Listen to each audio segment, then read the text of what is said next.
उसके बाद next topic रहेगा अपना सीड वायबिलिटी। देखिए सीड वायबिलिटी मतलब है क्या।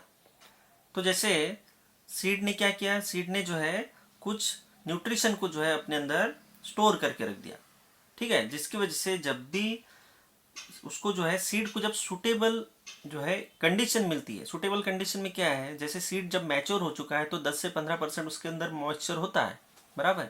मगर जब सीड जर्मिनेट होना है तो सीड का जो है 10 से 15% मॉइस्चर से जो है वो जर्मिनेट नहीं हो सकता, उसको वाटर कंटेंट ज़्यादा चाहिए।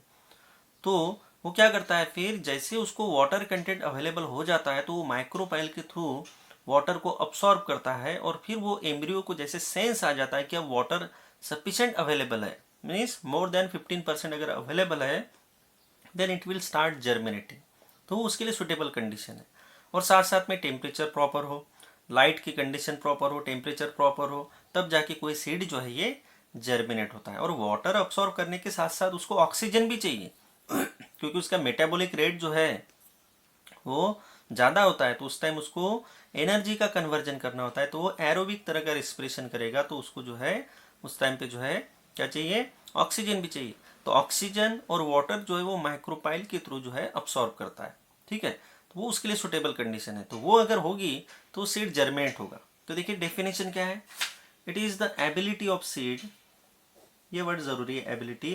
It is the ability of seeds to retain the power of germination after certain period of storage और रेस्ट। मतलब जब सीड मैच्योर हो गया तो उसके बाद जो है वो टेम्पररी जो है रेस्ट पे होता है। जैसे सीड बनते बराबर जर्मिनेट नहीं होता, जनरली कोई सीड जो है सीड मैच्योर होते बराबर जो है अगर आप उसका जर्मिनेशन करो तो वो जनरली नहीं होता, ठीक है। क्यों, क्योंकि इमीडिएटली अगर जर्मिनेट हो जाए तो उसका जो पर्पज है स्प्रेड होने का वो सॉल्व नहीं होगा, इसलिए, है कि नहीं। तो एक टेम्परेरी वो स्टोरेज जो है करने के बाद जो है रेस्ट पे रहता है और कुछ एक पर्टिकुलर सीजन के लिए जो है वेट करेगा सीड। और जैसे एक सुटेबल सीजन आ गया, जैसे कि जनरली बरसात में मैक्सिमम सीड जो है ये जर्मिनेट हो जाते हैं।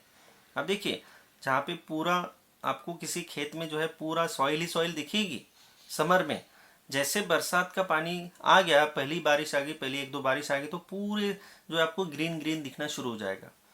तो वो क्या है, फिर वो जब वहाँ पे सीड्स थे ही नहीं तो वो जर्मेट क्या हो रहा था, तो वहाँ पे सीड्स थे बस दिख नहीं रहे थे, और जैसे ही उसको मॉइस्चर मिल गया तो वो जर्मेट होना शुरू हो गए, इसलिए आपको पूरा जो है खेत अभी ग्रीन दिखना शुरू हो गया, है कि नहीं। तो टप जो वो इतने दिन वो जो है पॉज में थे, एक तरह से रेस्ट में थे। तो वो जो है वो ज़रूरी होता है। और वो जो है उसको बोला जाता है डॉर्मेंट, डॉर्मेंट स्टेज, ठीक है। उसको क्या बोला जाता है, डॉर्मेंट स्टेज, मतलब वो इमीडिएटली जर्मिनेट नहीं होना चाहते और इसलिए प्लांट जो है इसको क्या करता है, टेम्परेरी रेस्ट पे रखता है एम्ब्रियो को, और उसी को डॉर्मेंसी बोला जाता है। और ये डॉर्मेंसी ज़रूरी है क्योंकि इमीडिएटली मैच्योर होते बराबर बराबर अगर सीड जर्मेट हो गए तो फिर सुटेबल कंडीशन नहीं भी और जर्मेट अगर हो रहे तो वो सक्सेसफुली ग्रो नहीं हो पाएंगे फिर आगे। इसलिए सुटेबल कंडीशन की मतलब सुटेबल एनवायरमेंटल कंडीशन की वो जो है वेट करते हैं और फिर जर्मेट होते हैं ताकि प्लांट जो है सक्सेसफुली ग्रो हो सके, है कि नहीं। तो ये जो है एक सीजनल होता है, ये जो है सीड के अंदर एक सीजनल जो है सेंस होता है कि वो सीजन का वेट करते हैं और फिर जर्मेट होते हैं। तो ये जो है सीड की वायबिलिटी है कि कोई एक पर्टिकुलर रेस्ट के बाद भी अगर सीड नेक्स्ट ईयर जैसे अगर ग्रो हो रहा है तो इसको जो है वायबिलिटी में काउंट किया जाएगा, ठीक है। तो टेम्पररी पॉज के बाद अगर उसके अंदर पावर फिर भी बची है कि वो जर्मेट हो रहा है तो उसको सीड वायबिलिटी बोलेंगे। अब ये कितने भी अलग अलग प्लांट टू प्लांट ये वेरी हो सकता है, किसी सीड में जो है कुछ वीक के लिए वो वायबल रहेंगे या किसी किसी सीड में जो है कई साल तक भी वो जो है वैसे रह सकते हैं, उस स्टेज में रह सकते हैं, है कि नहीं।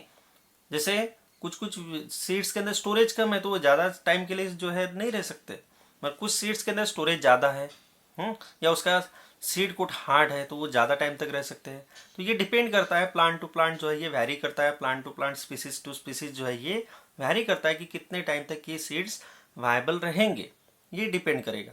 मगर वो डिपेंड करेगा प्लांट टू प्लांट और एनवायरमेंटल कंडीशन के ऊपर।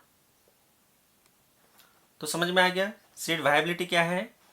It is the power of germination after a certain period of time या after certain period of rest. Rest के बाद भी अगर वो सीड सर्वाइव मतलब उससे नया प्लांट अगर जर्मेट हो सकता है, नया प्लांट अगर बन सकता है तो उस पीरियड को बोला जाएगा, उस कंडीशन को बोला जाएगा सीड वायबिलिटी, ठीक है। और ये सुटेबल कंडीशन में ही होगा जर्मिनेट, जैसे मैंने बताया कि वाटर अगर सफिशिएंट अवेलेबल है तो ही होगा। और ये कितने दिन का हो सकता है इसका कोई हिसाब नहीं है, कुछ वीक के लिए हो सकता है किसी प्लांट में, तो किसी किसी इसमें जो है कई साल का भी हो सकता है, ठीक है ना, कई साल के लिए भी हो सकता है। अब ये वायबिलिटी जो है, वायबिलिटी ऑफ सीड्स में अफेक्ट किन की, कौन सी ऐसी चीजें जिससे वायबिलिटी जो है ये अफेक्ट हो सकती है, वायबिलिटी किन किन चीजों की वजह से जो है अफेक्ट हो सकती है। वायबिलिटी ऑफ सीड्स में अफेक्ट बाय, एक तो ड्राई कंडीशन,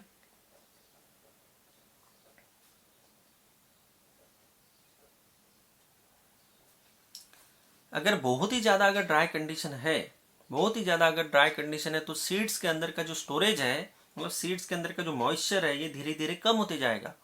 और सीड्स के अंदर जनरली 10 to 15% मॉइस्चर होता है जब सीड मैच्योर होता है। मगर अगर आपने उसको और अगर धूप में छोड़ दिया है तो उसके धीरे धीरे जो है टेम्परेचर की वजह से जो है, धूप की वजह से जो है उसके अंदर का मॉइस्चर और कम होते जाएगा। और एक टाइम ऐसे आएगा कि जो सफिशेंट उसके लिए जो चाहिए 10 to 15% मॉइस्चर एम्ब्रियो को, वो अवेलेबल नहीं होगा, वाटर कम होते चला गया, तो फिर सीड की जो है वायबिलिटी कम हो जाएगी, है ना। सीड को, एम्ब्रियो को सर्वाइव रखने के लिए उसको 10 to 15% वाटर लगेगा ही, और वो एम्ब्रियो फिर धीरे धीरे जो है क्या हो जाएगा, वाटर की कमी की वजह से, अगर वाटर ड्राई कंडीशन में अगर सीड्स है तो वाटर की कमी होती जाएगी, 10% से कम होते होते अगर वो काफ़ी कम हो गया तो सीड्स के अंदर जो एम्ब्रियो है वो ख़त्म हो जाएगा, वो मर जाएगा, क्योंकि उसको वाटर नहीं है, और उसको सर्वाइव रहने के लिए ज़रूरी चीज़ है वाटर, ठीक है। तो ये ड्राई कंडीशन, उसी के साथ जो है हाई टेम्परेचर, टेम्परेचर का डायरेक्ट जो है रिलेशन बनता है। ड्राई कंडीशन ये हाई टेम्परेचर की वजह से होगी जनरली, है कि नहीं। Then exhaustion of food around the embryo, और क्या हो सकता है, किसी वजह से फूड जो है ये अवेलेबल ही नहीं है सीड के अंदर, क्योंकि उसको, एम्ब्रियो को तो सर्वाइव रहने के लिए मॉइस्चर और फूड की ज़रूरत है, धीरे धीरे वो जो स्टोरेज है उसमें से फूड को यूटिलाइज करता है, इसी वजह से एम्ब्रियो जो है क्या है, सर्वाइव करता है। पर किसी वजह से एम्ब्रियो को जो है फूड अवेलेबल नहीं है, मतलब सीड के अंदर स्टोरेज ही कम हुआ होगा, या किसी वजह से वो किसी भी रीज़न से अगर नहीं अवेलेबल है तो जो है एम्ब्रियो ज़्यादा टाइम तक सर्वाइव नहीं कर पाएगा फिर, ठीक है। तो क्या हो गया, exhaustion of food around the embryo, embryo के अराउंड में जो है कॉटिलडॉन या तो एंडोस्पर्म में स्टोरेज होता है, और एक तो कॉटिलडॉन में या तो एंडोस्पर्म में, और उनमें से अगर किसी में भी अगर समझ लो स्टोरेज अगर कम हो गया, सफिशिएंट क्वांटिटी में अगर नहीं है, तो फिर एम्ब्रियो जो है ये सर्वाइव रखना मुश्किल है, ठीक है। ये भी एक है, इसकी वजह से भी सीड की वायबिलिटी अफेक्ट हो सकती है। और क्या है, अगर एम्ब्रियो किसी वजह से डैमेज अगर हुआ है, if embryo itself damage due to any reason, किसी भी ऐसे रीजन से कि एम्ब्रियो को डैमेज हुआ है, डेवलपमेंट किया, क्या समझ लो मैकेनिकली आपने सीड्स को जो है बहुत ज़्यादा अगर इधर उधर किया है, तो किसी वजह से एम्ब्रियो को डैमेज अगर हुआ है, तो फिर डैमेज एम्ब्रियो जो है ये सीड्स को जर्मिनेट नहीं कर सकता। अब वो डैमेज अगर थोड़ा बहुत है तो ठीक है, हो भी सकता है, वो कितना डैमेज है इसके ऊपर डिपेंड करेगा। तो जनरली डैमेज एम्ब्रियो जो है उसका ग्रोइंग पॉइंट, उसका जो है जो भी ग्रोइंग पॉइंट है, रेडिकल है, प्लीमूल के जो पॉइंट है, ये अगर डैमेज है तो वो जर्मिनेट नहीं करेगा फिर। तो डैमेज एम्ब्रियो भी जो है क्या है, सीड वायबिलिटी को अफेक्ट करेगा। और denaturation of enzyme, denaturation of enzymes, enzymes क्या करते हैं, एंजाइम जो बनते हैं सीड्स के अंदर वो सीड्स की वायबिलिटी को कंट्रोल करते हैं, और वो अगर एंजाइम्स ही अगर उसमें नहीं बन रहे जो उसको वायबल रखने के लिए जो है ज़रूरी है, वो एंजाइम्स अगर नहीं बन रहे तो सीड जर्मिनेट नहीं होगा, फिर सीड की वायबिलिटी जो है ये ज़्यादा टाइम तक नहीं रह पाएगी। जब तक वो एंजाइम्स एक्टिव है तब तक के सीड्स वायबल है, जब एंजाइम्स ही अगर नहीं है या कम हो गए तो फिर सीड की वायबिलिटी कम हो जाएगी, ठीक है, तो एंजाइम के ऊपर भी डिपेंड करेगा। और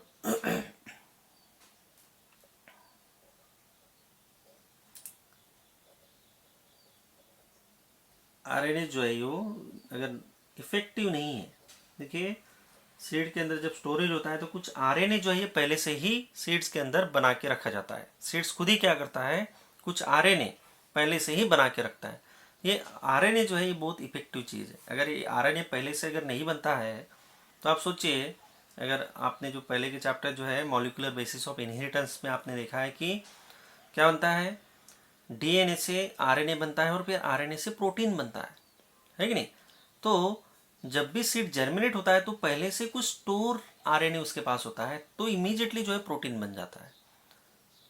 इनिशियली जो है स्टोरेज अगर उसका कुछ आरएनए है पहले से, तो प्रोटीन बनने में जो है आसानी है। डीएनए से फिर आरएनए बनेगा, फिर आरएनए से जो है प्रोटीन बनेगा, वो टाइम नहीं होता है ड्यूरिंग जर्मिनेशन। इसलिए जो है डायरेक्टली जो आरएनए पहले से ही सीड बना के रखता है ताकि जर्मिनेशन जो है इजीली हो जाए। इसलिए तो ये आरएनए अगर प्रॉपरली अगर नहीं बनाए तो भी क्या है, उसका जर्मिनेशन या वायबिलिटी में जो है फर्क पड़ेगा। तो इस तरह से ये कुछ पॉइंट्स है जिसकी वजह से सीड्स की वायबिलिटी जो है ये अफेक्ट होती है। ठीक है, अब देखिए एग्जाम्पल के लिए अपन देखेंगे कि वो कौन से प्लांट्स है, कौन से सीड्स है जो कितने टाइम तक वायबल कर सकते हैं। आप देखिए ये इमेजिनेशन के बाहर है। वैसे तो अपन ने बोला है कि कुछ वीक से लेके कुछ साल तक जो है जनरली सीड्स जो है वायबल रहते हैं, उनका जो है जर्मिनेशन पावर रहता है कि नहीं। मगर ये भी देखा गया है कि कुछ सीड्स जो है, किसी किसी प्लांट के जो सीड्स है ये 100 ईयर्स तक भी वायबल है। आप सोचिए कि 100 ईयर्स कितना हो जाएगा। कोई सीड्स अगर 100 ईयर तक अगर वायबल है तो ये बहुत एकदम मिरेकल टाइप का है। इवन में 100 ईयर नहीं, कुछ तो ऐसे रिकॉर्ड्स मिले हैं अभी कि 2000 साल तक भी जो है सीड्स सरवाइव कर रहा है। डेट पाम, ये उसका एग्जाम्पल है। एक एग्जाम्पल लेंगे, एक है लोटस।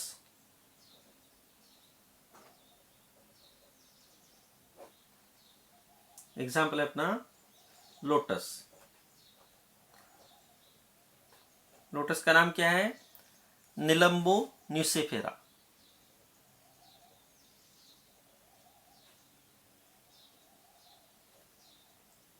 निलंबो न्यूसिफेरा इसको बोला जाता है, जो कमल का जो फूल है, जो पानी में रहता है, कीचड़ में जो जनरली ग्रो होता है।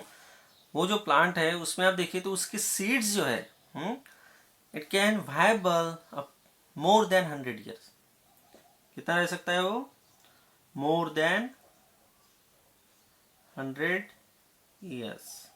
उसके सीड्स की वायबिलिटी देखिए कितनी है, 100 ईयर या उससे भी ज़्यादा। आप सोच नहीं सकते, उसका जो है सीड्स जो है थैलेमस के अंदर जो है इसे फंस जाता है। जैसे वो सीड जब पेटल्स वगैरह जब गिर जाते हैं, पॉलिनेशन होके जब फर्टिलाइजेशन हो गया और फिर सीड्स जब बन गया तो वो थैलेमस के अंदर से फंस जाते हैं। और उसका सीड कोट जो है काफ़ी हार्ड होता है, काफ़ी टफ कवरिंग होता है, और इस वजह से शायद वो जो है बड़े इजीली जो है ये काफ़ी साल तक रह जाते हैं। तो इसका 100 ईयर तक का जो है रिकॉर्ड किया गया है। तो देखिए 100 ईयर काफ़ी हो जाता है, मतलब इतनी ज़बरदस्त तरह से जो है प्लांट ने जो है खुद को एडप्ट करके रखा है। दूसरा एग्जाम्पल है एक, तो है डेट पाम।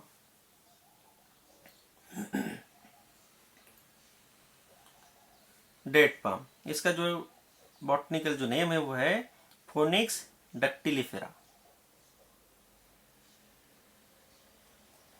फोनिक्स डक्टिलिफेरा। फोनिक्स डक्टिलिफेरा जो है ये एक आर्कियोलॉजी के जो एक सर्वे होता है, तो उसमें किंग हेराल्ड पैलेस जो है एक डेड सी, एक समुंदर का एरिया है जिसको डेड सी बोला जाता है, क्योंकि वहाँ पे नमक का जो है खारापन ज़्यादा होने की वजह से जो है वहाँ पे कोई भी ऑर्गेनिज्म जनरली सर्वाइव नहीं करता, क्योंकि खारापन ज़्यादा है। तो कोई भी जो है एनिमल, कोई भी ऑर्गेनिज्म पानी के अंदर नहीं रहता, खारापन होने की वजह से, इतना खारा पानी होने की वजह से। तो उसके नियर जो है एक किंग हेराल्ड जो है उसका पैलेस था किसी ज़माने में। मगर जब उसका जो है आर्कियोलॉजी की जो टीम होती है, उन्होंने जो है वहाँ पे खुदाई की, एक्सकेवेशन किया, और उस एक्सकेवेशन में जो है उनको कुछ सीड्स मिले, जो वहाँ पे पैलेस के अंदर कहीं रखे गए होंगे, कहीं स्टोर करके रखे गए होंगे पैलेस के अंदर। तो जब उसका एक्सकेवेशन किया गया और वहाँ पे जो सीड्स मिले उनको जब जर्मिनेट किया गया तो वो जर्मिनेट हो गए, वो जर्मिनेट हो गए, उनको फ्लावरिंग भी आया और उनसे जो है प्लांट्स भी डेवलप हो गया। तो ये जो है लगभग जब इसकी कार्बन डेटिंग टेक्निक होती है, कार्बन डेटिंग टेक्निक से आप वो चीज़ का एग्जैक्ट जो है ये निकाल सकते हो कि कितना पुराना होगा। तो कार्बन डेटिंग टेक्निक से ये पता चला कि ये जो सीड्स थे ये लगभग 2000 साल पुराने थे। आप सोचो 2000 साल, कितना हो गया, अबाउट 2000 ईयर्स, इतने साल के वो सीड्स थे। तो आप सोचिए कि वायबिलिटी कितनी हो सकती है। 2000 साल पुराना जो ये सीड जो स्टोर किया गया था, कहाँ पे, किंग हेरोल्ड के पैलेस में, और किसी वजह से वहाँ पे जो है जब आर्कियोलॉजिकल टीम ने जो है एक्सकेवेशन किया, जहाँ खुदाई की, तो उनको जो है वो मिले और उन्होंने जब उसको जर्मिनेट करके देखा तो जर्मिनेट हुए, फ्लावरिंग भी आया और बाद में जो है उससे नए प्लांट्स भी बने। तो ये जो है बहुत ही मायने रखता है कि प्लांट्स का आपको हमको जितना अपने को इमेजिन किया जाता है उससे भी कई गुना जो है ये पावरफुल है। अपने इमेजिनेशन के बाहर ये जो है इनका परफॉर्मेंस हो सकता है। और एक प्लांट है ल्यूपिनस आर्टिकस, दूसरा है, थर्ड एग्जाम्पल यहाँ पे लिख रहा हूं मैं,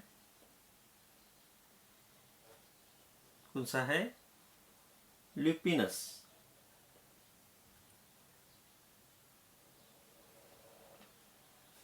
ल्यूपिनस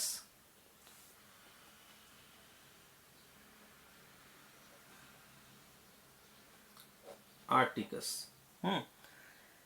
ये जो प्लांट है इसके सीड जो है ये लगभग 10,000 ईयर्स तक भी ये सरवाइव कर रहे हैं। अब देखिए कितने, 10,000 ईयर्स, या बोल सकते हैं कि इससे भी ज्यादा। ल्यूपिनस आर्टिकस जो है इसके सीड जो है ये वायबल हो सकते हैं 10,000 ईयर्स या उससे भी ज्यादा। तो ये जो है ये आर्टिक टुंड्रा जो एरिया है, यहाँ से इसको कलेक्ट किया गया है। ये वही उसी तरह से जो है ये कहीं पे स्टोर थे और इसको जब कलेक्ट किया गया, इसका भी कार्बन डेटिंग टेक्निक से जो पता किया गया, तो ये ल्यूपिनस आर्टिकस के जो सीड्स है ये लगभग 10 साल पुराने थे, सॉरी 10,000 ईयर्स जो है ये पुराने थे। तो इतने दिन तक ये सीड्स वायबल हो सकते, कितने, 10,000 ईयर्स तक इसके सीड ल्यूपिनस आर्टिकस के। तो सबसे ज़्यादा जो वायबिलिटी जो देखी गई है, मतलब प्लांट किंगडम में जहाँ पे भी सीड्स बनते हैं एंजियोस्पर्म में, तो वहाँ पे सबसे ज़्यादा वायबिलिटी का रिकॉर्ड जो है अभी तक जो ल्यूपिनस आर्टिकस के नाम है। ल्यूपिनस आर्टिकस जो है ये प्लांट्स के सीड सबसे ज़्यादा वायबल माने जाते हैं आज की डेट तक। अब ये भी हो सकता है कि कुछ प्लांट ऐसे होंगे भी जिनके बारे में अपने को नहीं पता मगर उससे भी ज़्यादा वायबिलिटी हो। तो 10,000 ईयर्स मतलब आप सोचिए कितना पुरानी चीज़ है ये। मतलब जब ह्यूमन सिविलाइज भी नहीं थे, मतलब ह्यूमन जो है जंगलों में रहते थे उस टाइम, गुफाओं में रहते थे, उस टाइम की ये बात है जब एग्रीकल्चर के बारे में अपने को ये नहीं पता था, इतना डिटेल नहीं पता था। जब अपन जो है पूरे जंगली टाइप के ह्यूमन बींग हुआ करते होंगे, उस टाइम की ये बात है। तब तक जो उस टाइम के जो सीड्स है वो अभी भी ग्रो हो रहे हैं, अभी भी जो है वो क्या कर रहे हैं, उनमें जर्मिनेशन पावर बचा है। तो इतने दिन तक जो है सीड्स की वायबिलिटी हो सकती है, ये इमेजिनेशन के बाहर है। मतलब आप सोच नहीं सकते कि नेचर के अंदर क्या क्या पावर हो सकता है, नेचर कितना पावरफुल हो सकता है। तो उसका एक एग्जाम्पल है। अपन कभी सोच भी नहीं सकते कि 10,000 ईयर्स तक कोई सीड वायबल होगा, मगर आज देखा जाता है 2000 ईयर्स की जो है, तो ये तो कंफर्म प्रूफ मिले कि ये 2000 ईयर्स तक वहाँ पे जो है एक्सकेवेशन जो हुआ तो उसमें ये पता चल गया। कार्बन डेटिंग टेक्निक, आजकल ये टेक्निक अवेलेबल है जिससे एज जो है कैलकुलेट की जा सकती है कितना पुराना कोई चीज़ है, तो उससे ये पता चल गया। तो इस तरह से वायबिलिटी जो है, वायबिलिटी किसी किसी प्लांट में जो है अनबिलीवेबल हो सकती है। तो ये जो है सीड वायबिलिटी के बारे में टॉपिक था। ठीक है, देन उसके बाद जो है अपन देखेंगे सीड से रिलेटेड एक टॉपिक जो बहुत ज़रूरी टॉपिक है, जो है सीड डिस्पर्सल। प्लांट ने वो क्या मैकेनिज्म जो है एडप्ट किए है सीड को डिस्पर्स करने की, एक जगह से दूसरी जगह जो है ट्रांसपोर्ट करने का, वो मैकेनिज्म जो है वो अपन स्टडी करेंगे, वो रहेगा सीड डिस्पर्सल। ठीक है, तो देखिए नेक्स्ट टॉपिक जो रहेगा अपना वो रहेगा seed dispersal. Seed dispersal actually है क्या? देखिए सीड्स तो बन गए प्लांट के अंदर, और सीड जब तक नई जगह पे उस मदर प्लांट से अगर दूर कहीं जाके अगर जर्मिनेट नहीं होंगे तो सीड का पर्पस सॉल्व नहीं होता, प्लांट का पर्पस जो है सॉल्व नहीं होता। क्योंकि सीड बनाए इसलिए गए ताकि वहाँ से वो दूर तक जाए और नया प्लांट वहाँ पे ग्रो हो। दूर तक फैलने के लिए जो है सीड्स को जो है बनाया गया है प्लांट के द्वारा। प्लांट का पर्पज ही यही था कि सीड्स बने तो वो दूर तक फैले और दूर तक जो है प्लांट फैल सके, इसलिए जो है सीड्स बनाए गए। अब ये सीड जो है इसी पर्पज से जब बनाए गए तो प्लांट ने उसके लिए जो है कुछ मैकेनिज्म को एडप्ट किया ताकि सीड जिस प्लांट पे बना है वहां से दूर दूर तक जो है फैल सके। तो वो जो है मैकेनिज्म उसको बोला जाता है सीड डिस्पर्सल। ठीक है, these seeds are transported to a new site for germination and the growth of new plant। क्या बोलेंगे सीड डिस्पर्सल का डेफिनेशन क्या है? Seeds are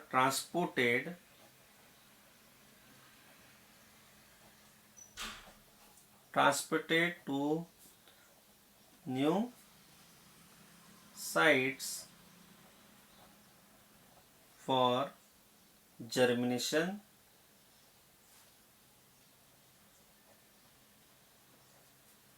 and the growth of a new plant। नया प्लांट कहाँ grow होगा? जहां तक सीड फैल सकेगा वहां पे नया प्लांट ग्रो होगा। तो प्लांट चाहता भी और ये सीड डिस्पर्सल किन किन चीजों की वजह से जो है कंट्रोल होता है या अफेक्ट होता है? Seed dispersal is strongly affected by seed dispersal is strongly affected by क्या चीजें हो सकती है जो सीड डिस्पर्सल को कंट्रोल करती होगी? तो सबसे पहले तो सीड का स्ट्रक्चर कैसा है। देखिए सब सेम नहीं होते हैं सीड्स, सब सीड्स के जो है अलग अलग स्ट्रक्चर है। आपने देखा है सीड्स के जो है अलग अलग स्ट्रक्चर है, अलग अलग तरह की अरेंजमेंट है। एक तो सीड्स का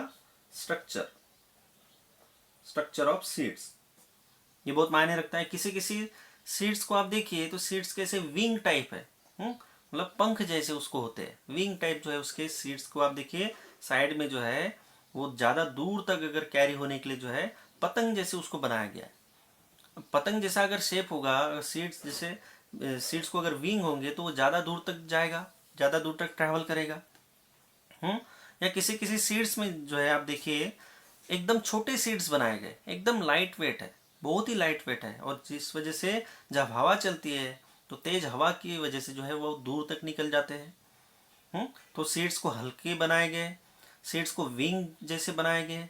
या सीड्स को आप देखिए तो पेपस एक स्ट्रक्चर है, ये पेपस जो है ये क्या है, एक तरह से फेदर टाइप होता है जो क्या है सीड्स को दूर तक कैरी करने के लिए जो है हेल्प करता है। इवन सीड्स को जो है आप देखिए थोड़ा सा स्टिकी बनाया गया है, किसी किसी प्लांट में सीड्स जो है स्टिकी है, किसी में हुक टाइप स्ट्रक्चर दे दी गई ताकि किसी एनिमल के साथ जो है वो जो है स्किन में जो है अटक जाए और दूर तक कैरी हो जाए। तो ये सब जो है सीड्स के स्ट्रक्चर के ऊपर भी डिपेंड है कि उसका स्ट्रक्चर कैसे है। तो सीड डिस्पर्सल उसके ऊपर भी डिपेंड करेगा कि वो कितने दूर तक जो है वो कैरी होगा, तो वो स्ट्रक्चर के ऊपर भी डिपेंड है कि नहीं। अब सीड अगर ज़्यादा हेवी होगा तो ज़्यादा दूर तक नहीं जाएगा फिर। मगर कुछ ऐसे प्लांट है जिन्होंने सीड्स को हेवी भी बनाया है और वो दूर तक भी कैरी होते हैं, वो अपन देखेंगे आने वाले इसमें। दूसरा जो है पॉइंट जो है ये क्या है, लैंडस्केप।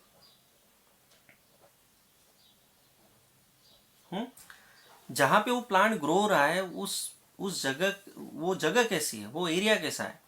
अगर हम लोग पहाड़ों पे अगर है तो पहाड़ों से वो ढलान से तो सीड नीचे आ सकता है, बराबर है।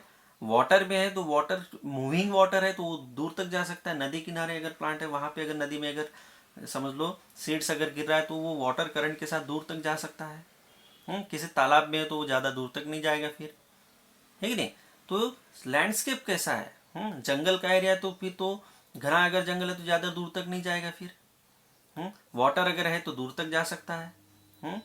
या इस तरह के कई सारे लैंडस्केप के ऊपर भी डिपेंड करता है कि वो किस तरह का लैंडस्केप है, किस तरह का एरिया है, किस तरह का हैबिटेट है, इसके ऊपर भी जो है सीड डिस्पर्सल जो है ये डिपेंड करेगा। ठीक है। और एक ज़रूरी चीज़ जो है वो क्या है, खुद उस सीड की एबिलिटी क्या है, वो सीड कितना कैपेबल है नई जगह तक ट्रांसफ़र होने के लिए। जो बताया मैंने, सीड के अंदर खुद के एडेप्टेशन क्या है, इसके ऊपर भी डिपेंड करेगा। तो इफेक्टिवनेस ऑफ सीड्स, और दूसरा जो है effectiveness of seed disperser. Seed disperser मतलब जो सीड को कैरी करने वाले जो कुछ एजेंट्स है, जैसे कि वाटर है, जैसे कि एनिमल्स है, विंड्स है, ये भी क्या है, सीड को डिस्पर्सल के लिए हेल्प करते हैं। तो वो डिस्पर्सर की इफेक्टिविटी क्या है, कितने इफिशिएंटली वो जो है सीड्स को कैरी कर रहे हैं, उसके ऊपर भी डिपेंड करेगा। क्या है, effectiveness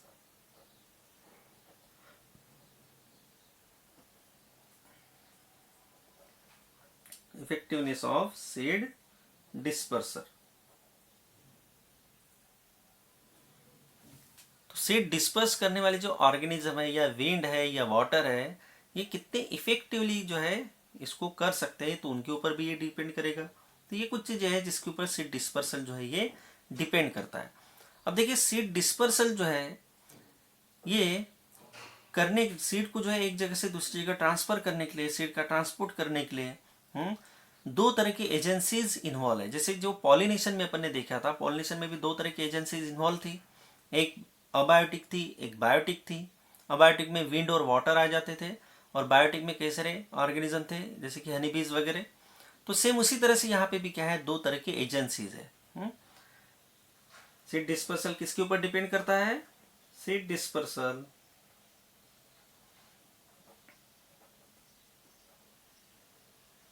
seed dispersal is depends on abiotic and biotic factors। तो दो तरह के फैक्टर है जो क्या करते हैं, सीड डिस्पर्सल को कंट्रोल करते हैं, बराबर, सीड डिस्पर्सल में हेल्प करते हैं। अब ये मैकेनिज्म जो है, कौन से मैकेनिज्म है जो सीड डिस्पर्सल के लिए जरूरी है, तो मैकेनिज्म देखेंगे अपन। तो सबसे पहले है ऑटोकोरी, और फिर दूसरा है एलोकोरी।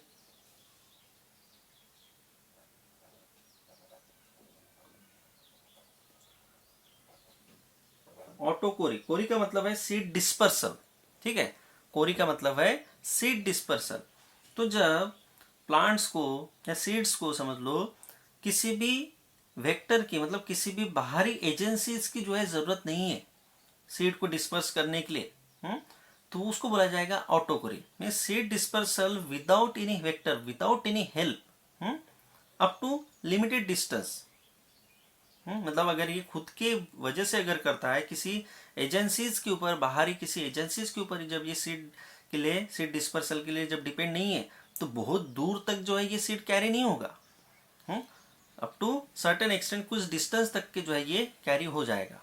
ठीक है, तो ये seed dispersal without any vector रहेगा। ऑटोकोरी का मतलब क्या है, ऑटो मतलब खुद ब खुद होने वाला। तो ऑटोकोरी का मतलब क्या है, seed dispersal without any vector. Seed dispersal without any vector. Vector मतलब क्या है, जो कैरी करने वाले जो एजेंट है सीड को, वो उनको बोला जाएगा वेक्टर। ठीक है, वो कुछ भी हो सकते हैं, मगर ये किसी वेक्टर के ऊपर डिपेंड नहीं है बाहर के। तो यहाँ पे प्रॉब्लम क्या हो जाता है फिर ऑटोकोरी में, कि एक लिमिटेड डिस्टेंस तक की जो है फिर सीड्स जो है कैरी हो सकता है। Seeds can disperse up to limited distance. क्योंकि जब ये बाहर के एजेंसीज के ऊपर डिपेंड नहीं है, प्लांट खुद ही ऐसे मैकेनिज्म को कर रहा है, तो वो बहुत ज़्यादा दूर तक सीड को जो है नहीं पहुंचा सकता है। मगर यहाँ पे एक फायदा तो ये है कि एक्सटर्नल किसी एजेंसीज के ऊपर डिपेंड तो नहीं है। ये भी एक तो एडवांटेज है। Dependency on external vector is less. Dependency of such seeds on external factors or vector is less। तो ये तो अच्छा चीज है प्लांट के लिए कि वो सीड के खुद के सीड्स को जो है डिस्पर्स करने के लिए जो है किसी बाहर के किसी वेक्टर के ऊपर डिपेंड नहीं है। ये अच्छा है प्लांट के लिए। मगर इसका एक नुकसान ये है कि ऐसे जो प्लांट्स रहेंगे, ऐसे जो सीड्स रहेंगे, फिर ये बहुत ज़्यादा दूर तक कैरी नहीं हो पाएंगे। एक लिमिटेड डिस्टेंस तक के जो है वो क्या कर सकते हैं, ट्रैवल कर सकते हैं, ट्रांसपोर्ट हो सकते हैं, मगर बहुत ज़्यादा दूर तक नहीं। तो इनका फिर लिमिटेशन आ जाएगा कि बहुत ज़्यादा दूर तक फिर ट्रांसफर नहीं होंगे, तो फिर लिमिटेड जगह पे ही ग्रो होंगे, नियर बाय एरिया में ही ग्रो होंगे।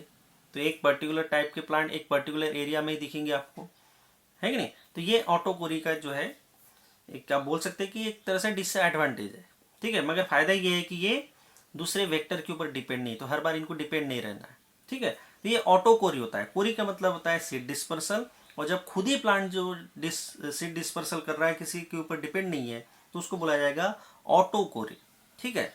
दूसरा जो टाइप है वो है, सेकंड टाइप इज एलोकोरी।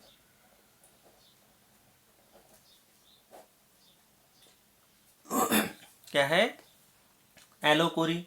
यहाँ पे क्या है, यहाँ पे बाहरी एजेंसीज जो है ये इन्वॉल्व है। सीड डिस्पर्सल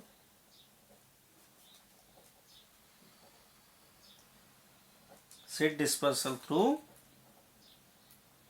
वेक्टर्स की वजह से यहाँ पे सीड डिस्पर्सल होता है। अब ये वेक्टर कौन से हो सकते हैं? वेक्टर कौन से हो सकते हैं? वेक्टर हो सकते हैं विंड, हवा की वजह से हो सकता है, वाटर हो सकता है, या फिर एनिमल्स हो सकते हैं, या और भी कुछ हो सकते हैं। तो वाटर हो सकता है, विंड हो सकता है, और कुछ एनिमल्स हो सकते हैं, छोटे मोटे इंसेक्ट भी उसमें आ गए। तो ये सब जो है क्या है, सीड डिस्पर्सल में इन्वॉल्व रह सकते हैं, ठीक है। तो ये एलोकोरी है, जब सीड डिस्पर्सल के लिए जो है प्लांट या सीड समझ लो डिपेंड है दूसरे बाहर के एजेंसीज के ऊपर, वो भले ही वो बायोटिक हो या अबायोटिक हो, मगर वो अगर डिपेंड है तो वो क्या है, उसको बोला जाएगा एलोकोरी, ठीक है। अब इसमें जो है अपन देखेंगे विंड डिस्पर्सल, ठीक है। विंड डिस्पर्सल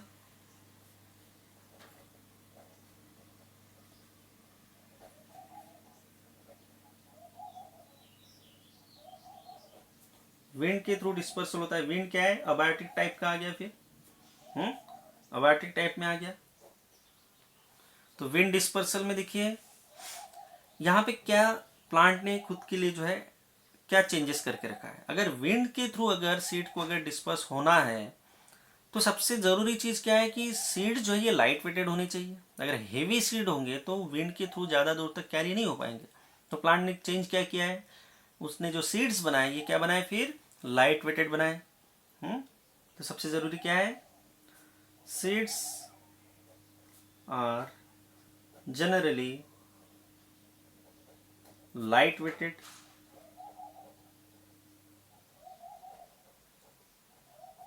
है ना। सीड्स कैसे रहेंगे यहाँ पे, जनरली लाइट वेटेड रहेंगे। देन तभी जाके जो है सीड्स जो है विंड के थ्रू फ्लोट कर सकते हैं, विंड के थ्रू जो है ट्रैवल कर सकते हैं, ठीक है। तो ये विंड डिस्पर्सल जो है ये क्या है, seed dispersal through wind. Then इसमें देखो और क्या क्या चेंज हो सकता है। सीड्स के पास पैपस हो सकते हैं, they have seeds may have feathery,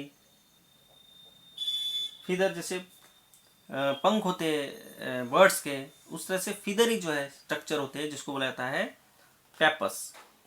तो सीड्स ने जो है पैपस को डेवलप किया है, सीड्स ने क्या किया है, पेपल्स को डेवलप किया। पेपल्स क्या है, फीदरी स्ट्रक्चर है जो सीड्स के ऊपर होते हैं। जैसे अगर ये कोई सीड्स है, ये समझ लो सीड्स है, तो यहाँ पे जो है इस तरह से आपको कुछ स्ट्रक्चर मिलेंगे। तो ये जो है सीड्स को दूर तक जो है कैरी करने के लिए जो है होता है, इसको बोला जाता है पेपस।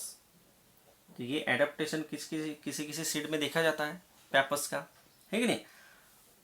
देन जैसे किसी किसी प्लांट में आप देखिए, ये जो है ये देखा जाता है जनरली सैफ्लॉर में कुछ कुछ वेराइटी जिसमें ये पेपल्स डेवलप होते हैं। कुछ कुछ आप देखिए किसी किसी सीड में आपने देखा होगा कि पैराशूट टाइप का मैकेनिज्म होता है।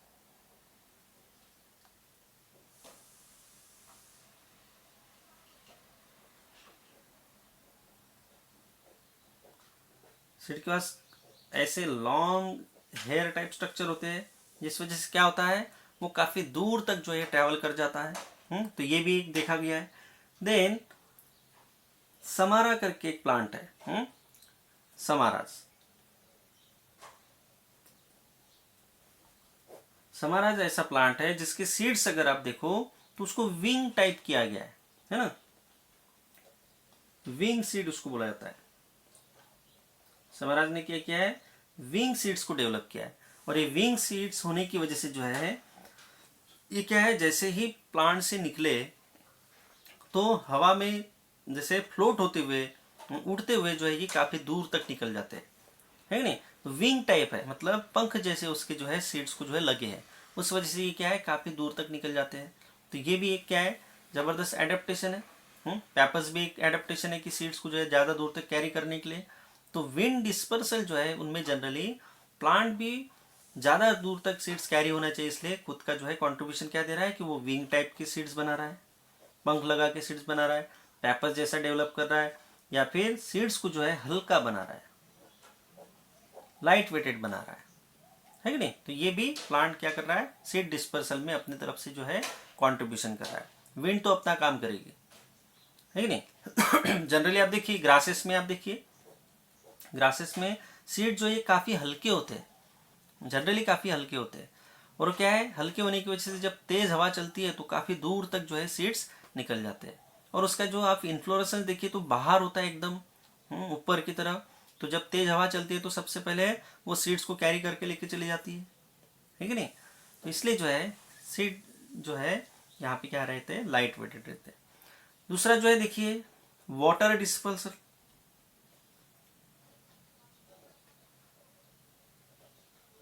अगर सीड अगर वाटर के थ्रू अगर डिस्पर्स हो रहे हैं तो उसको बोला जाएगा water dispersal, seed dispersal through water. अब इसमें देखिए कुछ अपने एग्जांपल देखेंगे कि इसमें क्या होता है। जैसे एक है एग्जांपल के लिए, वो है वाटर लिली।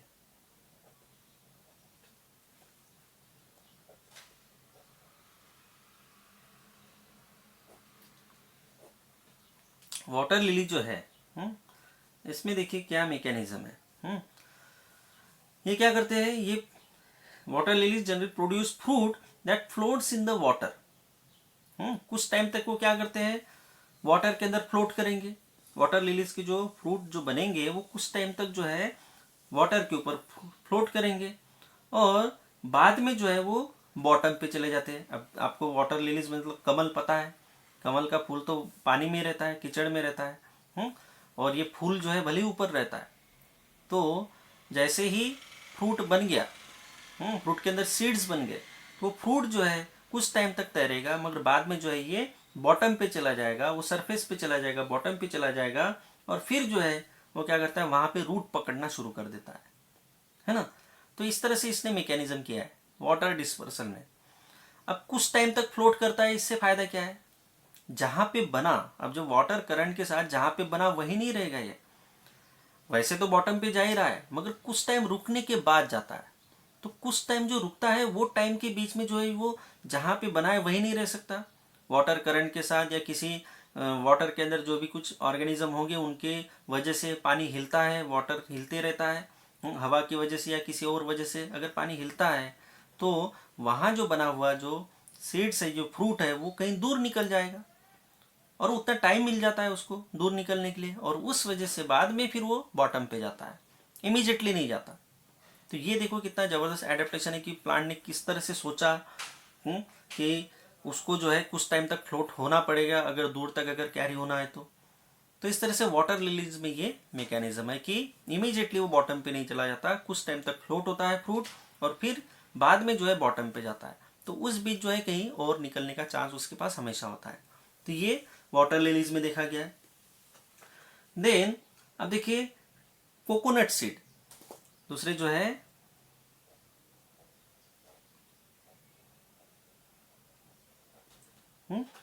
कोकोनट सीड्स जो है क्या है,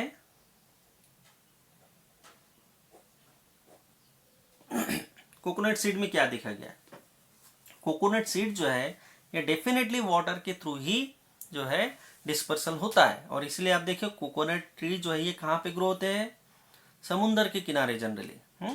समुंदर के किनारे जो है कोकोनट ग्रो होते हैं, और इनके लिए फायदा क्या है, समुंदर के थ्रू, देखिए वाटर के थ्रू तो हो रहे हैं मगर कौन से वाटर के थ्रू, खास करके जो समुंदर का पानी है उसके थ्रू ये जो है सीड्स कहीं दूर निकल जाते हैं, है नहीं। अब ये कितने दूर निकल जाते हैं इसका भी जो है सबसे जबरदस्त जो है कोकोनट सीड्स में देखा जाता है कि सबसे लॉन्गेस्ट डिस्टेंस तक जो है कोकोनट सीड्स जो है डिस्पर्स हो सकते हैं। क्योंकि आपको पता है समुद्र कितना बड़ा है, एक किसी कॉन्टिनेंट में अगर सीड जो है समझ लो पानी में गिरा है समुद्र के अंदर कोकोनट का, और वाटर करंट के साथ आप देखिए वो कहाँ तक जा सकता है। तो एक दो जो अलग अलग जो कॉन्टिनेंट है ये समुद्र की वजह से जुड़े हैं जस्ट, तो एक जगह पे गिरा हुआ सीड्स किसी दूसरे कॉन्टिनेंट में भी जा सकता है कि नहीं, और वहां ग्रो हो सकता है। तो ये देखा गया है।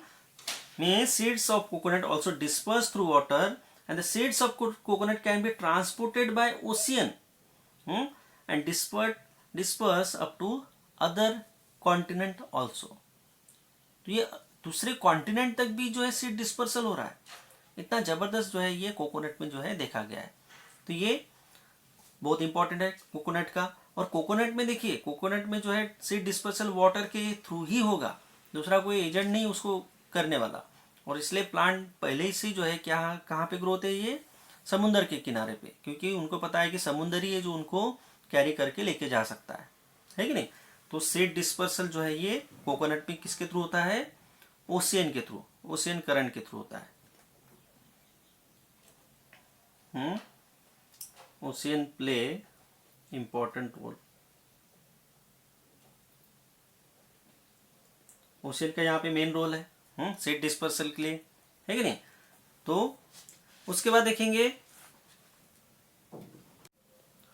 उसके बाद देखिए मैंग्रोव। उसके बाद का एग्जांपल है मैंग्रोव। अभी मैंग्रोव कौन से वाले पेड़ है, जनरली आप देखिए जो भी समुंदर का जो एरिया होता है, जो भी समुद्र के जो बॉर्डर होते हैं वहाँ पे कुछ स्पेसिफिक तरह के पेड़ ग्रो होते हैं जिनके रूट्स जो है, जिनका जो ब्रांचिंग पैटर्न जो है ये काफ़ी कॉम्प्लिकेटेड होता है, काफ़ी कॉम्प्लेक्स तरह से जो है एक दूसरे में वो मिक्स रहते हैं। इसका एडवांटेज क्या होता है कि जो भी लहर जो आती है तेज, वो लहर जो है उसमें पानी में जो है पानी का जो बहाव जो है इतना तेज होता है कि जो बॉर्डर जो एरिया है ये डैमेज हो सकता है। तो ऐसे एरिया में जो है ये मैंग्रोव ग्रो होते हैं, और ये क्या करते हैं, वाटर का जो इफेक्ट है, जो बहाव का जो तेज जो फोर्स है ये कम हो जाता है, क्योंकि वो उनके रूट्स में, उनके स्टेम में जो है उलझ के रह जाती है लहरें, और उलझने की वजह से उसका जो फोर्स है ये कम हो जाता है। तो बॉर्डर का जो एरिया है ये प्रोटेक्ट हो जाता है। इसलिए मैंग्रोव बड़े इंपॉर्टेंट है। कोस्टल एरिया को अगर प्रोटेक्ट करना है तो ये मैंग्रोव काफ़ी ज़रूरी है। तो ये एक सुंदरबन एक एरिया है, बांग्लादेश और इंडिया के जो है बीच का बहुत बड़ा सा जंगल है, जहाँ पे बंगाल टाइगर के नाम सुना होगा आपने। बंगाल टाइगर जो है जनरली वहाँ पे होते हैं। तो वहाँ का जो एरिया है वहाँ पे मैक्सिमम जो है ये मैंग्रोव्स के पेड़ देखे जाते हैं, और उसकी वजह से क्या है कि मेन लैंड जो है ये प्रोटेक्ट हो जाती है। अब इनके अंदर एक मैकेनिज्म है, इनके अंदर एक मैकेनिज्म है, ये क्या है, एक विविपेरी एक कंसेप्ट है। विविपेरी क्या है, इनके जो सीड्स है ये थोड़ा सा अलग तरह का प्लांट है। मैंग्रोव जो है ये थोड़े से अलग प्लांट है। इन्होंने खुद को जो है एडेप्ट किया है ऐसे कंडीशन में ग्रो होने के लिए जहाँ पे खारा पानी है। अब देखिए मैंग्रोव्स तो अब ये समुद्र के पानी के हमेशा कांटेक्ट में रहेंगे, तो उनको जो है इस तरह का मैकेनिज्म चाहिए कि उनका सीड अच्छे से ग्रो हो जाए। मगर जनरली कोई भी सीड जो है खारे पानी में ग्रो नहीं होगा। मगर इन्होंने एडेप्टेशन किया है कि जब सीड्स खारे पानी में ग्रो नहीं हो सकता है तो उन्होंने सीड्स को जो है उसी प्लांट के ऊपर ग्रो करने का मैकेनिज्म जो है एडेप्ट कर लिया है। मतलब seeds can grow on the mother plant. जिस प्लांट के ऊपर वो बना सीड, वो उसी प्लांट के ऊपर जर्मिनेट हो जाता है पहले ही। मतलब वो गिरने से पहले, सॉइल में गिरने से पहले, या समझ लो पानी में गिरने से पहले ही वो उसी प्लांट पे ग्रो होना शुरू हो जाएगा, मतलब जर्मिनेट हो जाएगा। और जर्मिनेट होने के बाद थोड़ा सा जब रेडिकल उसका ग्रो हो जाता है, थोड़ा सा रेडिकल उसका जब ग्रो हो जाता है, उसके बाद जो है वो क्या करता है, वहां से टूटता है मदर प्लांट से और फिर जो है बॉटम पे चला जाता है। अब ये ऑब्वियसली गिरेगा तो पानी में गिरेगा तो और थोड़ी दूर तक कैरी भी हो सकता है, बराबर है, और वेट की वजह से फिर ज़मीन में चिपक जाएगा। और जैसे ही आप देखो टाइड्स जो है, कई कुछ टाइम ऐसे रहता है कि उस टाइम पे क्या होता है कि जो वेव्स है, समुद्र की जो लहरें हैं, ये थोड़ी सी क्या है बॉर्डर से हट जाती है, कम हो जाती है। तो उस टाइम तक ये जैसे ही उसको टाइम मिल गया, ये क्या कर जाता है, सॉइल के साथ फिक्स हो जाता है। ठीक है, जो भी जहाँ पे भी वो गिरा है वहां पट से जो है जैसे लहरें कम होगी, जैसे इसको सरफेस मिल गया तो ये वहां पे जो है इमीडिएटली जो है 1 1.5 2 घंटे के अंदर, मतलब थोड़ा सा भी उसको टाइम मिल गया तो पट से जो है ग्रिप पकड़ लेगा। और एक बार उसने अगर ग्रिप पकड़ ली, 1.5 2 घंटे का भी अगर उसको टाइम मिल जाता है, तो उसका रेडिकल जो इतने फास्ट ग्रो हो जाता है और वो क्या करता है, ग्रिप कर लेता है, सॉइल के अंदर फिक्स हो जाता है, रूटेड हो जाता है, और फिर कितनी भी लहरें आए फिर उसको डैमेज नहीं कर सकती। बस उसको टाइम चाहिए थोड़ा सा, 1 1.5 घंटे का, 2 घंटे का, इतने ही टाइम में जो है वो क्या है ग्रिप कर लेगा, रेडिकल उसका ग्रो हो जाएगा। और एक बार अगर उसकी उसकी अगर ग्रिपिंग अगर होगी तो वो फिर उसको कोई डैमेज नहीं होगा, फिर वो जो है नया प्लांट बन जाएगा, है कि नहीं। तो पहले शुरू में क्या करते हैं ये प्लांट, मैंग्रोव प्लांट, सीड्स को जो है मदर प्लांट पे ही जर्मिनेट करा देते हैं। और थोड़ा सा रेडिकल जब ग्रो हो जाता है फिर जो है सीड्स नीचे गिरता है, थोड़े टाइम फ्लोट करेगा या डायरेक्टली जो है सॉइल में अटैच हो जाएगा और फिर जो है नया प्लांट बन जाएगा, है कि नहीं। तो थोड़ा सा टाइम उसको जो चाहिए होता है, वो कई बार जो है आपको पता है कि समुद्र की लहरें कई बार जो है उतनी ऊंची नहीं होती, या थोड़ा सा जो है अंदर की तरफ सिकुड़ जाता है समुद्र, है कि नहीं। तो वो जो है उस टाइम ज्वार भाटा जिसको बोला जाता है कि नहीं, तो उस टाइम तक क्या होता है कि समुद्र की लहरें जब कम है उस टाइम पे ये ग्रिपिंग करने के लिए जो है ग्रिपिंग कर लेता है, और उसके बाद जो है वो थोड़ा सा भी ग्रिपिंग अगर हो गया तो उसको जो है बाद में लहरों का कोई फर्क नहीं पड़ेगा। तो इसमें जो मैकेनिज्म है ये बड़ा ज़बरदस्त तरह से इन्होंने एडप्ट किया है, देखिए। और ये विविपेरी क्या है, विविपेरी का मतलब है when seeds germinate on the mother plant, this mechanism is called as vivipary. When seeds germinate on the mother plant, such type of mechanism is called as vivipary. तो ये विविपेरी जो है खास करके मैंग्रोव्स में देखा जाता है, ठीक है, मैंग्रोव्स प्लांट में जनरली देखा जाता है। देखिए उसके बाद है थर्ड टाइप जो है ये है जूकोरी।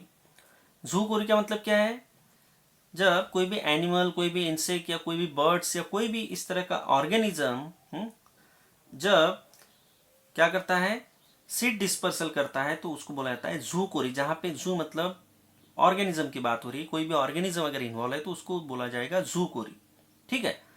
अब इसमें भी दो टाइप है, एक है एंडोजूकोरी और एक है इपीजूकोरी। से आपको बताया एंडो का मतलब क्या होता है, एंडो मतलब इनसाइड, ठीक है, एंडो मतलब इनसाइड, ईपी मतलब आउटसाइड, ठीक है, सरफेस के ऊपर।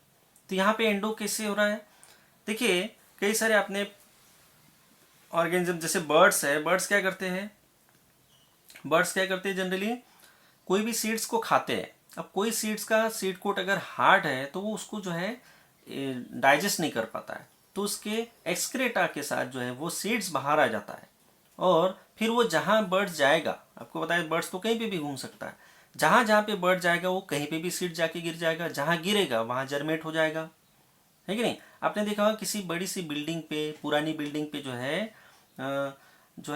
फाइकस का जो पेड़ है, पीपल के जो है छोटे छोटे पेड़ आपको ग्रो होते हुए दिखेंगे।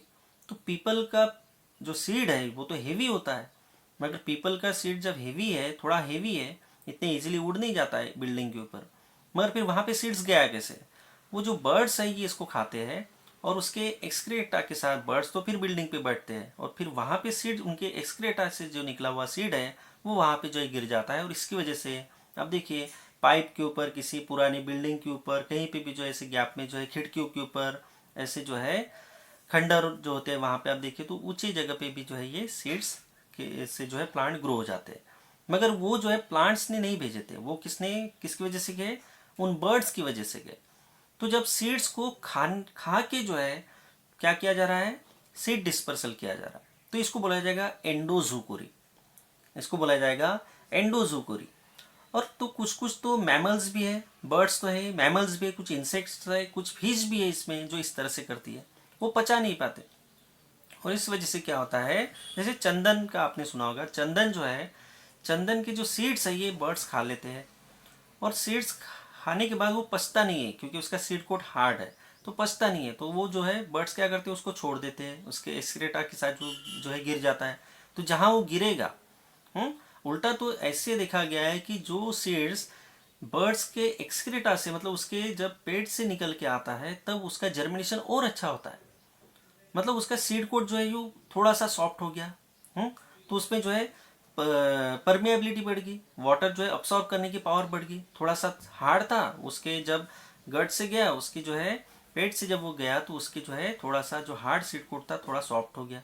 और उसके बाद जब वो सॉइल में गिरा कहीं तो जो है जर्मिनेशन आसान हो गया। तो ये भी देखा गया है कि कोई कोई सीड तो इस तरह से है कि उसको जब तक कोई एनिमल खाता नहीं है और उसके एक्सक्रेटा से जब वो बाहर नहीं आता है तब तक कि वो ग्रो ही नहीं होता, मतलब जर्मिनेट ही नहीं होगा। तो इस तरह से जो है एंडोजूकोरी जो है काफ़ी सारे प्लांट्स में जो है एडप्ट किया है। मतलब कई सारे बर्ड्स, उसमें फिर कई मैमल्स, कई इंसेक्ट जो है इसमें इन्वॉल्व है। ठीक है, तो ये जो है एंडोजूकोरी रहेगा जहाँ पे सीड्स को जो है एनिमल्स खा के, अब देखिए एनिमल्स को खाने के लिए तो उन्होंने सीड्स बनाए। जैसे फूड जो डेवलपमेंट हुआ है किस लिए हुआ है, प्लांट का पर्पस तो ये था कि वो सीड्स बनाए, क्योंकि उसको नया प्लांट उससे बनाना था, इसलिए उसने सीड्स बनाए। मगर नया प्लांट्स बनाने के लिए जो सीड्स जो बनाए, ये डायरेक्टली सीड्स कौन खाएगा, अगर टेस्टी नहीं तो। इसलिए जो है प्लांट ने क्या किया, फ्रूट को टेस्टी बना दिया ताकि एनिमल्स आएंगे और फ्रूट को खाएंगे टेस्ट की वजह से, और उस वजह से उनका पेट भरेगा। और सीड्स जो है ये क्या है, सीड्स क्या है, उसका सीड कोट हार्ड है किसी किसी का, तो उस सीड्स को नहीं पचा पाएंगे तो उसके एक्सक्रेटा के साथ जो है वो क्या हो जाएंगे, डिस्पर्सल हो जाएगा उसका। आप देखिए सीताफल में, आप देखिए सीताफल वैसे तो बड़ा टेस्टी है मगर उसके सीड्स जो है आप पचा नहीं सकते, सीड कोट काफ़ी हार्ड है। कोई भी एनिमल अगर खा रहा है उसको तो वो पचा नहीं पाएगा, तो उसके एक्सरेटा के साथ जो है वो बाहर आ जाएगा और फिर बाहर आने के बाद जो है वो जर्मेट हो सकता है कि नहीं।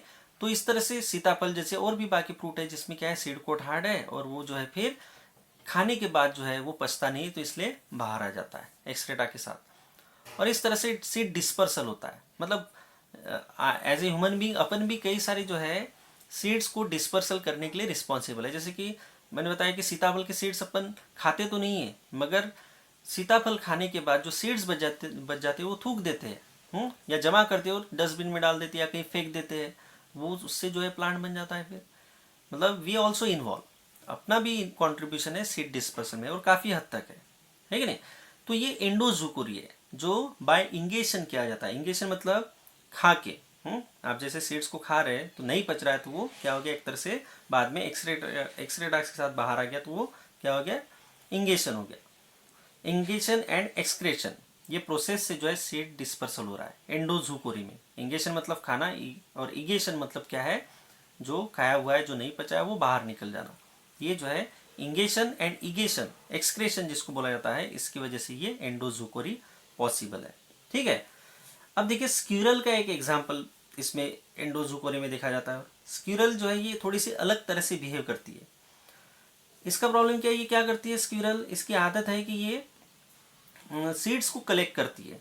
स्क्यूरल क्या करती है, गिलहरी जो होती है सीड्स को कलेक्ट करती है और वो छुपा के रखती है। उसकी आदत है कि क्या है, सीड्स कलेक्ट करेगी, कोई भी सीड जो उसको मिल रहा है तो वो क्या करती है, जमीन के अंदर, सॉइल के अंदर या ऐसे किसी जगह पे वो छुपा के रखेगी और बाद में जो है खुद ही भूल जाती है। स्क्यूरल जो है क्या करती है, सीड को जो है हाइड करके रखती है और बाद में खुद ही भूल जाती है कि उसने कहाँ पे रखे थे। अब वो सीड वो नहीं ढूंढ पाई, उसको नहीं याद रहा, तो वो सीड तो वहाँ पे सॉइल के अंदर है, जैसे उसको मॉइस्चर वगैरह मिल गया, सूटेबल कंडीशन मिल गई, तो वो तो जर्मिनेट हो जाएगा। तो इस तरह से स्क्विरल ने ही, अकेले स्क्विरल ही जो, कोई अगर आप देखिए तो स्क्विरल भी जो है कई सारे प्लांट के लिए जो है काफ़ी सीड डिस्पर्सल में हेल्प करती है। उसकी वो भूलने की आदत जो है ये प्लांट के लिए फ़ायदेमंद है, कि उस छुपा के रख दिया सॉइल के अंदर सीड और खुद ही भूल गई, तो वो सीड जर्मेट हो जाएगा जैसे उसको सूटेबल कंडीशन मिल गई। तो स्क्विरल जो है जो रोडेंट कैटेगरी में है, उसने कई सारे सीड्स को जो है छुपा छुपा के जो है डिस्पर्सल करा दिया। तो इस तरह से देखिए कई सारे एनिमल इस तरह के जो है करते हैं। इस तरह के जो है सीड डिस्पर्सल में काफ़ी सारे एनिमल्स इन्वॉल्व रहते हैं, और उसके अलग अलग आदत, अलग अलग बिहेवियर की वजह से प्लांट्स को फ़ायदा होता है। तो उसमें से स्क्विरल जो है एक एग्जाम्पल है। तो यह है एंडोजूकोरी, ठीक है। देन है इपीजूकोरी। इपी का मतलब है सरफेस पे, एक्सटर्नली अगर हो रहा है तो।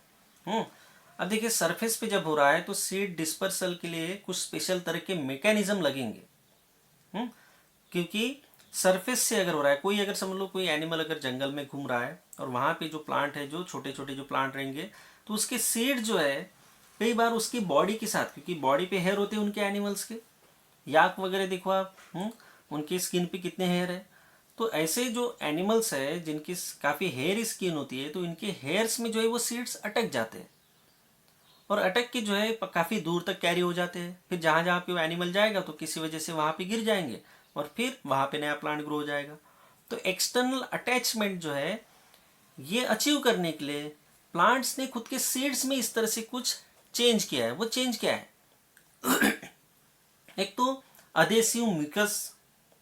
म्यूकस मतलब यहाँ पे एक स्टिकी सब्सटेंस अगर रहेगा तो फिर अटैचमेंट में हेल्प होगी, है कि नहीं। म्यूकस डेवलप किया है, स्टिकी सब्सटेंस रहता है ये म्यूकस। ये म्यूकस की वजह से क्या होता है, फिर अटैचमेंट में हेल्प हो जाती है ना। तो म्यूकस है, या फिर हुक्स है। अगर हुक्स रहेंगे, हुक्स कैसे हो सकते हैं? जैसे ये समझ लो सीड्स है और इसने इस तरह से हुक्स को डेवलप किया है। तो ये हुक्स क्या है, उसके स्किन के साथ अटैच हो सकते हैं इजीली, है ना। उसके स्किन के साथ ये अटैच हो सकते हैं। तो इस तरह के जो है मैकेनिज्म प्लांट्स में देखे जाते हैं, हुक्स डेवलप किए जाते हैं। आपने देखा प्लांट्स में स्पाइन्स भी डेवलप होते हैं। तो स्पाइन्स भी क्या करते हैं, अटैचमेंट के लिए हेल्प कर जाते हैं। स्पाइन्स, हुक्स या म्यूकस। तो ये जो है ये क्या है, कुछ एडेप्टेशन है जो सीड ने खुद करके रखे हैं, ताकि कोई भी एनिमल अगर वहां से जाए उस प्लांट के पास से तो उसके साथ वो अटैच हो सके, है कि नहीं। इसमें कई सारे एग्जाम्पल है, जैसे कि मार्टिनिया करके प्लांट है, उसके इस तरह से हुक्स होते हैं। इस तरह से हुक्स जो है ये आपको मार्टिनिया जो प्लांट है उसमें देखा जाता है। और एक प्लांट है जिसका नाम है जैंथियम। जैंथियम एक प्लांट है जिसमें आपको इस तरह से जो है आपको जो है स्पाइन्स दिखाई देते हैं। उसके सीड्स के ऊपर ही उसने क्या है, स्पाइन जैसे स्ट्रक्चर बना लिए। तो जो भी अभी एनिमल उसके पास से गुजरेगा तो ये जो है उसके साथ अटैच हो जाएंगे बिकॉज ऑफ स्पाइन्स। तो ये भी क्या है, एडेप्टेशन है जो सीड ने करके रखा है एक्सटर्नली, जो है सीड डिस्पर्सल होने के लिए, है कि नहीं। तो जहाँ जहाँ पे एनिमल जो है ग्रेजिंग करते हैं, चारा खाते हैं, तो वो जो है चारे के साथ किसी वजह से उनके स्किन के ऊपर अटक जाते हैं। तो ये कुछ स्ट्रक्चर है। एक है अकीरैंथस एस्परा। अकीरैंथस एस्परा एक ऐसा प्लांट है जिसके जो है ऐसे स्टिकी, जैसे आपने बचपन में खेला होगा, अगर आप किसी को अगर फेंक दो उसके ऊपर तो उसके जो है कपड़ों के साथ वो चिपक जाता है। तो वो जो है उसके जो स्टिकीनेस जो है ये क्या है, छोटे छोटे उसमें जो है ऐसे फिदरी टाइप के जो है क्या है, कांटे जैसा है। तो क्या है, चिपक जाता है, स्किन के साथ भी चिपक जाता है, कपड़ों के साथ चिपक जाता है। तो कोई भी जो उसके पास से गुजरा तो उसको चिपक जाता है, और वो फिर उसके थ्रू सीड डिस्पर्सल होता है। तो ये जो है इपीजूकोरी का एग्जाम्पल है। ये मार्टिनिया जो मार्टिनिया जो बोला मैंने, इस तरह से हुक का डेवलपमेंट करना, या फिर इस तरह से स्पाइन्स का डेवलप करना। जैंथियम के अंदर, जैंथियम प्लांट की सीड्स, आप इसको गोखरू बोला जाता है। आप देखिए गोखरू, मराठी हिंदी में इसको गोखरू बोला जाता है। तो ये गोखरू में इस तरह से होता है। या फिर म्यूकस, अगर स्टिकी रहेगा सीड्स तो फिर आसानी से चिपक सकता है किसी भी एनिमल के साथ, और फिर वो दूर तक कैरी हो जाता है कि नहीं। इवन आप देखो लार्ज सीड जो है, लार्ज सीड को डिस्पर्स करने के लिए जो है कुछ बड़े एनिमल्स भी इन्वॉल्व है। जैसे मंकीज, आप देखिए मंकीज क्या करता है, कोई भी फ्रूट को खाता है और गुठली फेंक देता है। अब वो जगह पे ही फेंकता है, या कुछ कुछ तो ऐसे है जो एक जगह खाते हैं और गुठली कहीं और फेंक देते हैं, है कि नहीं। तो कुछ मंकीज टाइप के जो बड़े जो एनिमल है, ये क्या है, सीड डिस्पर्सल के लिए जो है रिस्पॉन्सिबल होते हैं। बड़े बड़े सीड्स के लिए जो है रिस्पॉन्सिबल होते हैं, वो बड़े एनिमल होते हैं कुछ, है कि नहीं। तो इस तरह से कई सारे मैकेनिज्म जो है सीड डिस्पर्सल के आपको देखने को मिलते हैं। खास करके उसमें जो है एक तो ऑटोकोरी है और एक एलोकोरी है। मगर एलोकोरी में फिर एजेंसीज के ऊपर डिपेंड रहेंगे, और एजेंसीज क्या हो सकती, अबायोटिक हो सकती और बायोटिक हो सकती। अबायोटिक में विंड और वाटर आ जाते हैं, और बायोटिक में फिर जूकोरी जिसको बोला जाता है इसमें दो है, एंडोजूकोरी और इपीजूकोरी। तो एंडो मतलब जब वो इंगेशन के थ्रू और एक्सक्रेशन के थ्रू जो है सीड को जो है डिस्पर्सल करते हैं, तो उसको बोला जाएगा एंडोजूकोरी। और इपीजूकोरी में जो एक्सटर्नली सरफेस के ऊपर अटैच होकर जो है सीड्स कहीं निकल जाते हैं एनिमल्स के साथ साथ ही, तो उसको बोला जाएगा इपीजूकोरी।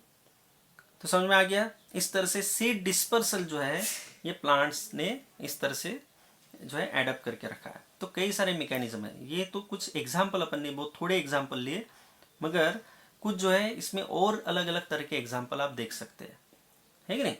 यहाँ पे जैसे वाटर लिलीज, इसने बड़ा जबरदस्त तरह से एडप्ट किया है कि कुछ टाइम तक फ्लोट होता है सीड्स बनने के बाद, और फिर जो है बॉटम पे जाता है। कोकोनट सीड्स, अब कोकोनट देखो, कोकोनट सीड जनरली हेवी है। कोकोनट का सीड तो काफ़ी हेवी है। फिर इतने बड़े सीड्स को कैरी करने के लिए कौन जो है इन्वॉल्व हो सकता था, तो उसने किसकी हेल्प ली, समुंदर की हेल्प ली, है कि नहीं। और इसने काफ़ी दूर तक जो है सीड को डिस्पर्स करा दिया। अब ये क्या है, ये पानी में डूबता नहीं है। कोकोनट सीड जो है ये पानी में डूबता नहीं है। आप देखिए पानी में वो तैरेगा, और ये तैरने की वजह से जो है पानी में जब डूबता नहीं है, और उसका आप देखो ऊपर का जो कवर होता है वो काफ़ी हार्ड होता है, काफ़ी मोटा होता है, और वो पानी में डूबता भी नहीं है। तो कितने भी दिन वो ऐसे ट्रैवल कर लेगा। तो एक कॉन्टिनेंट से दूसरे कॉन्टिनेंट में भी जो है ये ट्रांसफर हो सकता है, डिस्पर्सल हो सकता है। तो ये देखा गया है। तो इसने जो है आखिर ओशियन की हेल्प ली। दूसरा जो है मैंग्रू, मैंग्रू ने तो विविपेरी को डेवलप किया। विविपेरी क्या है, germination of seed on the mother plant. जब उसको पता है कि जैसे सीड्स अगर मैच्योर होने के बाद अगर गिर जाता उस पानी में, जो खारा पानी है समुद्र का, तो वो जर्मिनेट नहीं हो पाता। तो इसलिए उसने एडेप्टेशन क्या किया कि मदर प्लांट के ऊपर सीड को जर्मिनेट कर दिया, और जर्मिनेटेड सीड जो है फिर गिरा दिया।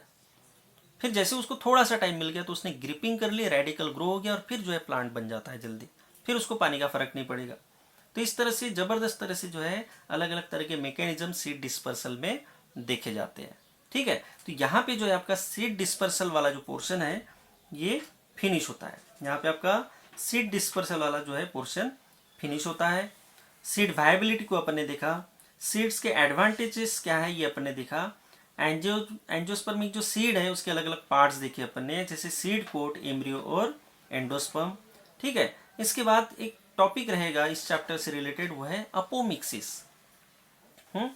वो एक सेपरेट लेक्चर में अपन उसको कवर करेंगे। तो नेक्स्ट टॉपिक जो रहेगा वो रहेगा अपना अपोमिक्सिस। ठीक है, तो चलिए थैंक यू वेरी मच। कोई भी अगर आपको अगर डाउट है इससे रिलेटेड, देखिए मैंने यहाँ पे बहुत ज़्यादा जो है मैटर लिखा नहीं है, मगर इसके मैकेनिज्म आपको मैंने बता जरूर दिए। तो ये आपको जो है उसको इमेजिन करना है कि जो मैंने बताया वो सब आपको पॉइंट्स पता चाहिए। वाटर लिलीज कैसे काम कर रहा है ये आपको बस बता दिया है मैंने, ठीक है, लिख के नहीं दिया। तो इस तरह से अगर कोई भी अगर आपको डाउट है तो आप मुझे कमेंट्स कीजिए।